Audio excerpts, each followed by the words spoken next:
Hey guys, welcome to my channel. আমি মরাজার। এখন আমরা কথা বলবো হচ্ছে মেগাস্টার শাকিব খানের মেগা স্টারডম। মানে বলতে বলতে হাঁপিয়ে যেতে হবে রীতিমতো, এত এত এত ক্রেজ। ইয়েস বন্ধুরা, এখন বাংলাদেশে জাস্ট 4 নম্বর ট্রেন্ড করছে। 18 মিনিটের ভিতরে 18 নম্বর ট্রেন্ডিংয়ে চলে এসেছিলো। আমি সঞ্জয়দার ভিডিওটা দেখলাম, রীতিমতো আমি না অবাক হয়ে যাচ্ছি। আমি কী লেভেলের মেগাস্টার রে ভাই! বাংলা ভাষার ছবির আলাদাই মেগাস্টার তো। মানে সত্যি Shakib Khan the ultimate biggest megastar of Bangladesh. এবং মানে সিরিয়াসলি, মানে বাংলা ছবির জন্য উনি একটা অহংকার।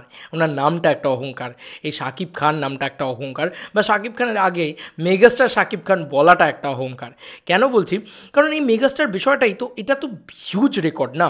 এটা তো যে কেউ হবে না, যে কারুর দ্বারা হবে না, এত সোজা নয় ব্যাপারটা। এটা খুব কঠিন একটা বিষয় যে রাতারাতি একটা গান এরম লেভেলে ভিউজ পাচ্ছে। বাদ দাও, ট্রেন্ডিংয়ে চলে আসছে, নাম্বার 4 ট্রেন্ডিং, না বাংলাদেশে নয়। আমি এখন এই কথাটা বলতে এসেছি যে বরবাদ অলরেডি টিকিট বুক করা শুরু করে দিয়েছে সাকিবিয়ানরা। আর যদি টিকিট কাটতে চাও ভাই, এখনই অগ্রিম বুকিংয়ে টিকিট কাটো, প্রথম 2 দিন 3 দিন নাহলে টিকিট পাওয়া যাবে না। কেন? কারণ সাকিবিয়ানরা ঝড় বইয়ে দিচ্ছে টিকিট বুকিংয়ের।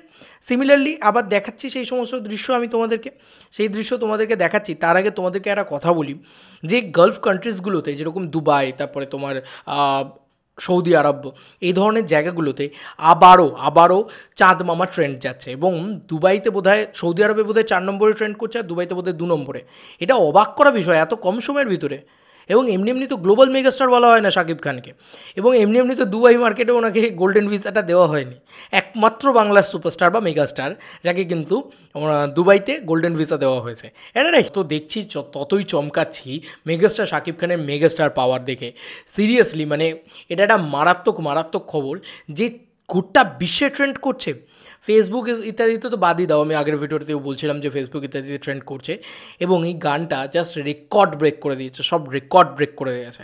মানে গোটা পৃথিবীর গালফ কান্ট্রিজগুলোতে, সেই জায়গাগুলোতে অলরেডি ট্রেন্ড করা শুরু করে দিয়েছে। যেটা 1 দিন 2 দিন বাদে করা উচিত ছিল, দ্বিধা যেটা 1 দিন 2 দিন বাদে করেছিল, বা নিঃশ্বাস যেটা 4-5 দিন বাদে করেছিল, সেটা এখনই করছে। তুমি ভাবতে পারছো? এবং আমি তোমাদেরকে একটা দৃশ্য দেখাই, টিকিট বুকিং কীভাবে শুরু হয়ে গেছে মেগাস্টার শাকিব খানের। What a craze man, what a craze! এই দেখো, 18 মিনিটের ভিতরে 18 নম্বর ট্রেন্ডিংয়ে। এটা জাস্ট দেখো, 18 মিনিটে 18 নম্বর ট্রেন্ডিং। কী বলবো ভাই, কী বলবো! It is amazing. দেখো জাস্ট, মানে আলাদাই ব্যাপার, আলাদাই ব্যাপার। এবং এটা সত্যি বলছি, যারা বিদেশে বা বাংলাদেশি রয়েছেন, বা যারা বাংলা ভাষাভাষী মানুষজন রয়েছেন, তাদের সত্যি শাকিব খান একটা গর্বের নাম। তাদের কাছে সত্যি শাকিব খান একটা প্রাউড মোমেন্ট। কারণ তারা বাঙালি হিসেবে বলতে পারবেন যে এত বড় ক্রেজ গোটা বিশ্বে যদি কোনো বাঙালি তুলতে পারে, সেটা শাকিব খান। এটা তো হিউজ ব্যাপার, তাই না? আচ্ছা, এবার তোমাদেরকে খান এস্কের পক্ষ থেকে একটা দারুণ পোস্ট দেখাই। সে কিন্তু অলরেডি একটা পোস্ট করেছে, অলরেডি টিকিট বুকিং কিন্তু শুরু হয়ে গেছে সিনেস্কোপে। এবং সেখানে কিন্তু অলরেডি টিকিট কাটা শুরু করে দিয়েছেন সাকিবিয়ানরা। ইয়েস বন্ধুরা, ঠিকই শুনছো, টিকিট কাটা কিন্তু অলরেডি শুরু করে দিয়েছেন সাকিবিয়ানরা। আমি তোমাদেরকে দৃশ্যটা দেখাচ্ছি। এই দেখো সেই দৃশ্য, এই দেখো সেই দৃশ্য বন্ধুরা। অলরেডি এই ছেলেটি কিন্তু হাতে 3টে টিকিট নিয়ে দাঁড়িয়ে আছে বরবাদের পাশে। অলরেডি টিকিট কাটা শুরু করে দিল। এবং নারায়ণগঞ্জে সিনেস্কোপে চলছে বরবাদ সিনেমার অগ্রিম টিকিট বিক্রি।